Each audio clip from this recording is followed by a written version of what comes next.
call, like he said that like, okay, now that you say something, I wasn't gonna say anything, but like she was like touching me, being all feely in the pool, and like that was like behind like my back, and like how do you think that makes me feel when like I was literally your lifeline to all of Anyone who doesn't feel sorry for Micah, cry me a river is all I can hear playing in the background. Cry me a river. Because given how she behaved with Kwame in Mexico, she has no leg to stand on to criticize Irana because Irana did exactly what Micah did with Kwame. So she needs to take a seat somewhere and keep quiet because we ain't here for that. Anyway, hey there, it's Valerie. Welcome back to my channel.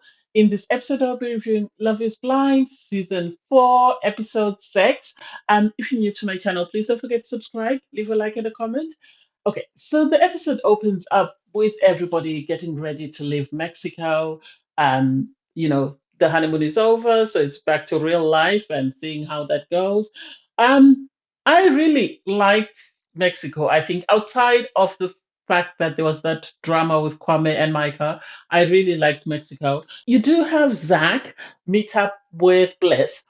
I think Zach made a mistake. He knows he made a mistake. Bliss knows he made the mistake. Everybody in the women's side knows he made a mistake because Irana wasn't it for him. Irana told him what he needed to hear in order to get a proposal and to get a free holiday out of the show, and that was all she was after. And once she got the holiday, she was done with it.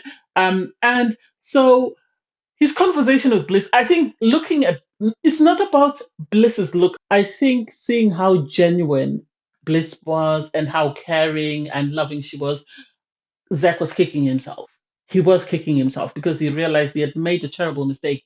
And it's hard to understand why he picked Iran. I don't know whether it's because the producers pushed him to do that or what happened. I have no idea. Because when he was talking to Marshall and he was trying to sort of dissect the two couplings. He was talking about how Bliss was very loving, very caring, very mature, and Irana was the opposite of that. So I don't get how he ended up with Irana. Still, I don't get it. Meanwhile, Irana in her confessional was saying, you never know. Maybe Zach and I just need a break, and then after the break, we'll come together and we'll see how that goes. I was like, nah, I don't think so, especially after he's met Bliss. I do not think so because Bliss is way, way, way better than you are. And they would have been a perfect match had he chosen Bliss. But I don't know why he was hesitant. I don't know whether he felt she was way too above him and he felt intimidated by that. I think this is one of the reasons, even though he hasn't said it. I think she intimidated him. She represented something that he knew he needed, but he was afraid of how he would get there and he was afraid of whether he'd live up to the expectation. That's the impression that I got. And then uh, Brett and Tiffany. I love Brett and Tiffany. So they moved into their apartment. They seemed happy. Brett in his boxes. Hey. And then they met up with her friends. I was a bit taken aback, and I could see Brett being taken aback by how one of the friends was saying, I am happy to hand her over to you because, I know I want to hand her over to someone who's going to love her, someone who's going to take care of her. And it's like, you are a friend. This is a conversation that I should be having with a parent or maybe a sibling, but not you, the friend, telling me that you're happy to hand her over to me because I'm going to love her as much as you love her. Is she your girlfriend, as in romantic girlfriend, or is she just a friend?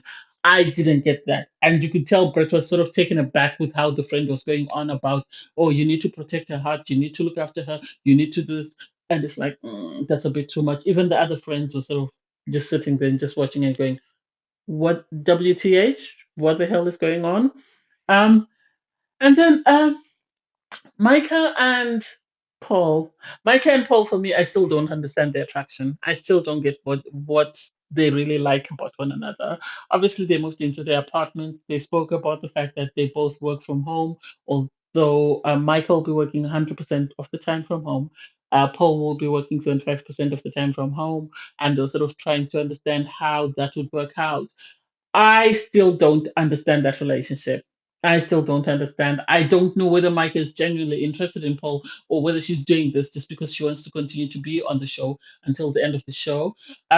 When Paul sort of when she brought up the fact that she had a conversation in Mexico with Irana, and Irana told that she was romantically attracted to Paul. And it's like, yeah, Paul confirmed that, oh, yes, she was sort of rubbing my leg and doing ABC.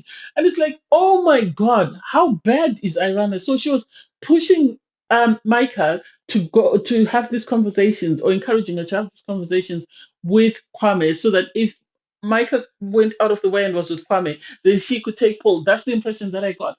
And normally I would be sympathizing with Micah, but I'm not going to, just because of the way she behaved in Mexico, the way she kept hugging on Kwame, the way she kept being in Kwame's personal space, even though yes, he should have told her no, this is not it, and he should have ended that conversation before it got any further.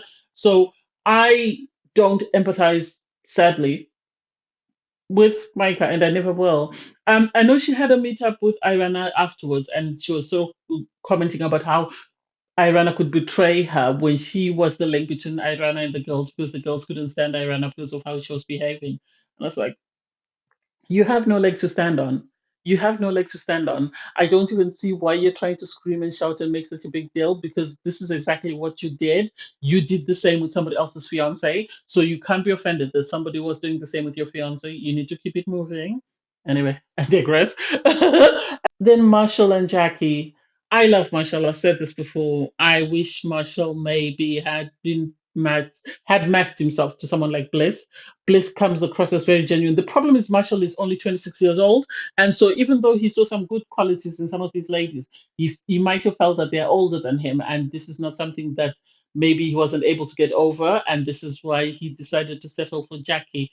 They do have a connection. I like the fact that he went to the market, got stuff, and made her breakfast in bed. uh, yeah, she did come out and ate it, and she was very impressed by it. She appreciated it and said, she's never been in love. She's never had anyone do such nice things for her. So this is something brand new, and she really appreciates that bit about Marshall. I think Marshall is a catch. I think you know, if he doesn't work out with Jackie, he will find someone who's meant for him. And Jackie, because of how she is, I think should be with someone like Marshall, because he will sort of settle her down. He's very, emotionally mature for his age. He's very loving. He's very caring. I don't understand why she wouldn't see that. Um, and then Kwame and Chelsea. I I know a lot of people have problems with Kwame, with the way he behaved in Mexico, but for me, even though he has that sort of blemish with the way he behaved with Micah in Mexico, Kwame is very caring towards Chelsea. He understands that she's someone who's very emotional, someone who needs a lot of sort of affirmation, someone who needs a lot of I think one of her love languages is touch. And so he's constantly touching her to reassure her. He's constantly hugging her, kissing her. And Chelsea is smitten. Chelsea is smitten. They had breakfast, they had their meal at their place, and then they went to see Chelsea's apartment.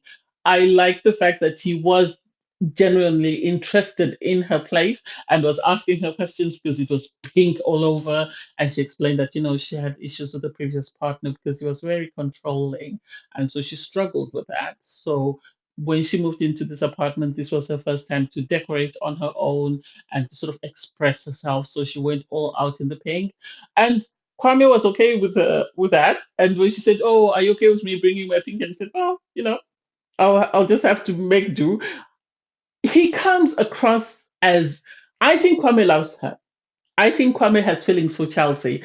I think the only problem is the Micah voice is still speaking in his ear, and he hasn't been able to disengage that. But I think if he were to be genuine with himself and to be honest with himself, he would realize that Chelsea is a way better catch for him than Micah. He actually dodged a bullet. I like their conversations in their apartment. They write little messages of affirmation. I love you, babe.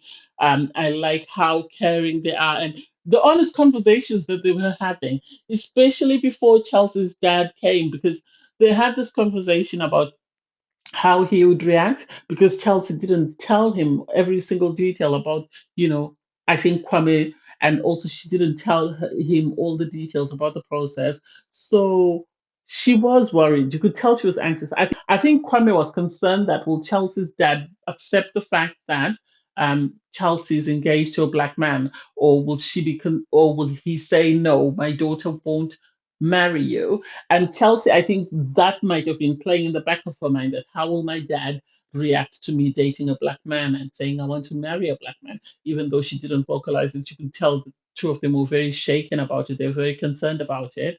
And for me, I I hope it's something they can get over. I know it's going to be difficult. I think as long as their immediate circle, so their immediate family is okay with them being an interracial couple, I think they can sort of shut out the rest of the world. But if the problem is within their immediate family, where people have problems with the fact that, you know, Kwame is black or Chelsea is a white lady, I think this is where the issue will arise. And I think they are, I said this in my previous review, that they are aware that as an interracial couple, they're going to face a lot of challenges and they have to be able to sort of face those challenges head on and sort of find a way to sort of continue to be in love or continue to be united as a couple without letting other people's opinions or other people's sort of issues with them interfere with that. I don't know whether that made sense. And so um, I think the movie was okay. I was a bit surprised with Paul and Zach's meetup. I really loved Zach and Paul meetup and how they were able to give each other helpful insight into their relationships and how they were very analytical to a point whereby I think it's good because at times you do miss certain things on your own. I love the fact that Zach told Paul that if you think Micah is the one for you, you need to constantly give her positive affirmations every single day. It shouldn't be something that you wait until she does something nice. It's something that you should say to her very often so that she knows that you are genuine and you really mean what you're saying. And also, Zach was talking about the qualities he's looking for in a partner. I think because of the challenges that he faced as a child with his mum and constantly moving and everything that she went through, I think this is why he said he wants a partner who's going to be by his side to support him and sort of help him raise this family and help him change the world. And so I think Bliss would have been that for him. It's a pity he didn't see that. Or if he did see that, it's a pity that it was so intimidating for him that he had to run away. I One thing I like about shows like Married at First Sight, Love is Blind, is the friendships that are formed as a result of being on this show and going through these experiences. And I can see Paul and Zach being long-term friends after the show ends. So I don't know. We'll see how that plays out. With the girls, I don't get it. Micah and Irina met up. I've already discussed that, and I'm not going to hammer onto that because I don't feel sorry for any one of them. Anyway, anyway, I digress. Thanks, guys, for watching. Please don't forget to like, share, comment, and subscribe. Bye, everyone.